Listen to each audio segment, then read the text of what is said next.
তো আজকে আপনাদেরকে বানিয়ে দেখাবো আলুর দম রেসিপি। তাই একটা প্যানে তেল গরম করে নিয়ে এতে দিয়ে দিচ্ছি পেঁয়াজ কুচি, তেজপাতা, এলাচ, দারচিনি। ভালোভাবে মিশিয়ে দিয়ে দেবো পেঁয়াজ বাটা, রসুন বাটা। আবারও ভালোভাবে মিশিয়ে নিয়ে দিয়ে দেবো আদা বাটা। ভালোভাবে এগুলোকে কষিয়ে নিতে হবে। কষিয়ে নেওয়ার পর এতে দিয়ে দেবো মরিচের গুঁড়া, হলুদের গুঁড়া, ধনিয়া গুঁড়া এবং জিরার গুঁড়া। দেওয়ার পর ভালোভাবে মিশিয়ে একটু পানি দিয়ে ভালোভাবে আবারও মশলাটাকে কষিয়ে নেব।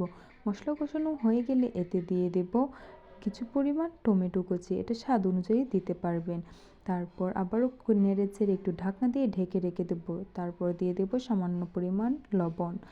সামান্য পরিমাণ লবণ দেওয়ার পর দেব ডুমো করে সিদ্ধ করে কেটে রাখা আলু দেওয়ার পর আর একটু পানি দিয়ে একটু সিদ্ধ করে ঢেকে রেখে দেব। তারপর যখনই পানিটা কমে আসবে তখনই এর উপর দিয়ে কাঁচামরিচ এবং ধনিয়া পাতা দিয়ে দেব।